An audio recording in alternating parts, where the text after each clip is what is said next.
We're back with another episode of Franchise My Business, the podcast for franchisors, hosted by franchisors. I'm your host, Kevin Oldham. This might be episode 100. I mean, we're getting very close. We're recording this towards the beginning of December. We started recording this show 11 months ago, and we committed to 2 episodes per week for a minimum of 52 weeks. We're getting towards the end, and this has been a really, really fun journey. You know, last week I talked about the 3 things that I loved about franchising. And so today I'm going to talk about the things that I personally dislike about franchising.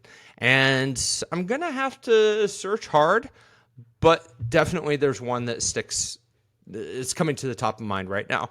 And that would be in some instances, the feeling that franchisor and franchisee are not aligned.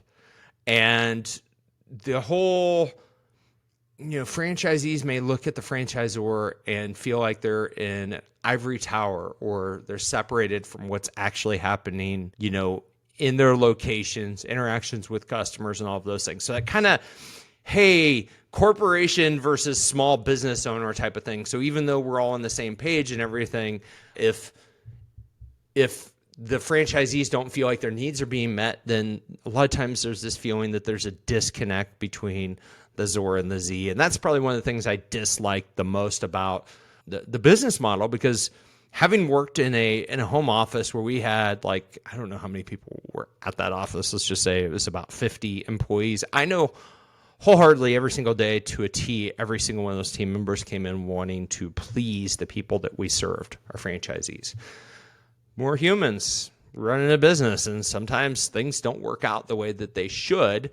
And, when that happens, I get it. Like, as a franchisee, it can make it feel like, your team maybe doesn't care about you. And I can assure you that all of these home office teams and support teams not only care about you, but that's what they do for a living. Like, that's their main thing that they do, is come in to try to make things work for you. So there's that. I think one of the other things I don't like is specifically awarding franchises, like a culture of a franchise organization where putting dots on the map is more important than putting the right dots on the map. And we see that. I see that in my community. I mean, we've got an unnamed yogurt franchise that my family and I love. And, I think what they end up doing is, I think the location's not great and they keep trying to resell it to other franchisees, and it's just not working out. And that franchisor needs to just say, hey, maybe this is not a great location and great fit for our brand, and call it a day. But instead, they keep trying to find new owners and push them into this business. And I just don't know if it's location. I don't know what it is. I'm not an expert on that, nor do I care. My point is, my yogurt shop's gone, and they keep putting different operators in there, and the operators keep crashing and burning.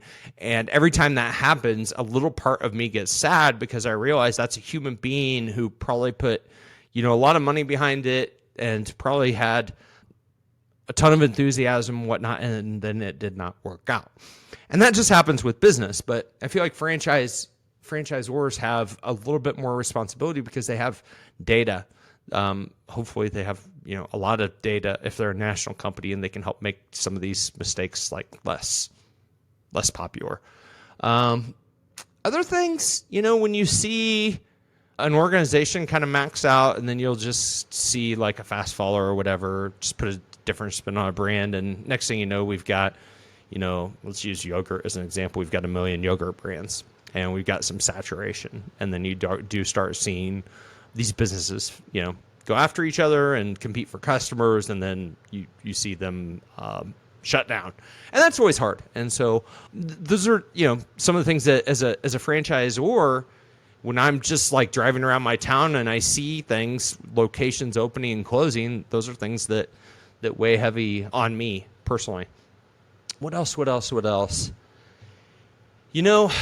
think that probably the number one thing that I don't like is the fact that we do have so many people in our industry that will sell a business opportunity to somebody who probably should not be sold a business opportunity.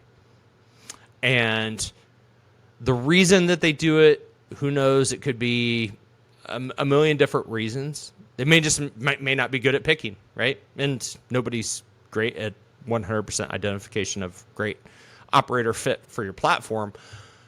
But when I see, I specifically think about a gentleman who opened a business in our community about 9 years ago. I had heard from his employees that he basically drained his 401k to buy this. I'm like, who let him do that? And then the guy was pretty much the only person there working all the time. And it was weird because one day I came in and he was not working.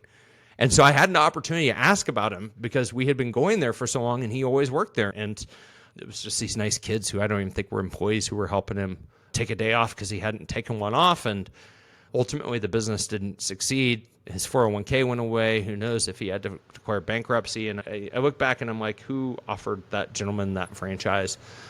I don't think he should have gone and drained his savings, his retirement savings to do so.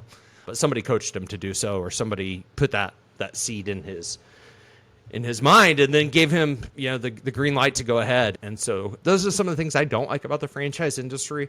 When you're selling a business, if you're a seller of a business, like if I were going to go sell one of my businesses, I'm an independent person. I'm going to disclose everything about my business. I'm going to go sell it. Whereas you think about the franchise sales area, what we're talking about is business opportunities.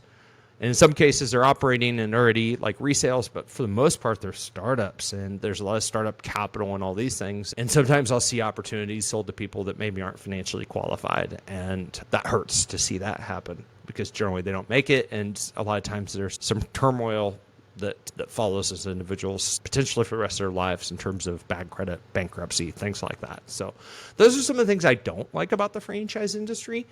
They by far are the minuscule part compared to all the awesome things that I see in the franchise industry and frankly the things that make me love the industry.